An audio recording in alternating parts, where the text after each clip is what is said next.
Oleh karena itu dari kecerdasan para ulama salaf, ya, dan ini semuanya adalah hal yang perlu untuk kalian ketahui sebagai seorang penuntut ilmu. Ya, jangan kalian mengkufuri nikmat. Ya, jangan kalian menjadi orang-orang yang tidak mengetahui kedudukan orang-orang yang mulia.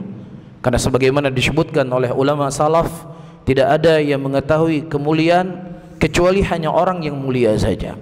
Orang yang mulia, orang yang cerdas, orang yang berakal, dia tahu siapa yang harus dia muliakan. Tapi sebaliknya orang yang tidak punya akal, orang yang mereka memang jauh daripada kebaikan, dia tidak tahu apa itu kebaikan. Iya, sebagaimana karena itu sebagian para salaf, sebagaimana yang telah kita maklumi bersama dan sudah sering kita sampaikan, ya, mereka berdoa kepada Allah Subhanahu wa taala sebelum mereka mulai belajar. Allahumma astur aurati syekhi anni. Ya Allah, tutuplah aib guruku dariku. Kenapa mereka berdoa dengan doa seperti ini? Dalam keadaan mereka belajar dengan Sufyan bin Sa'id Ats-Tsauri, mereka belajar dengan Sufyan ibn Uyainah, mereka belajar dengan Abdullah ibn Mubarak, mereka belajar dengan Imam Ahmad, mereka belajar dengan Imam Syafi'i, mereka belajar dengan Al-Imam Hasan Al-Basri, Jabal, gunung, Ahlul Hadis. Tetapi bersama dengan itu mereka menyadari guru mereka adalah manusia. Guru mereka akan ada kekurangan dan aib yang mereka miliki, sehingga agar keberkahan ilmu yang mereka dapatkan dan mereka tidak terharamkan dari ilmu gurunya, itulah yang mereka minta kepada Allah Subhanahu wa taala.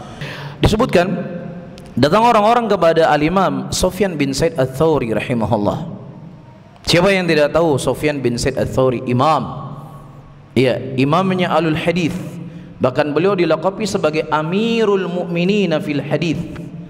Ya, orang-orang yang ahli dalam hadis Nabi sallallahu alaihi wasallam. Ketika mereka duduk dengan Sufyan, mereka belajar dengan Sufyan radhiyallahu ta'ala rahimahullahu ta'ala, kemudian ada sebagian mereka melihat sikap-sikap yang kurang menyenangkan dari Sufyan. Akhirnya mereka lari, pergi dari majelisnya Sufyan. Kemudian diceritakan kepada Sufyan bin Sa'id Ats-Tsauri rahimahullah, ahmaq. Mereka itu dungu, mereka itu orang yang tolol, kata Sufyan bin Sa'id Ats-Tsauri. Kenapa? Sufyan ingin memberikan pendidikan kepada murid-muridnya dan juga kepada kita semuanya. Iya, sekaliber Sufyan saja, kalau seandainya seseorang ingin melihat kekurangan, dia akan melihat kekurangan dari gurunya.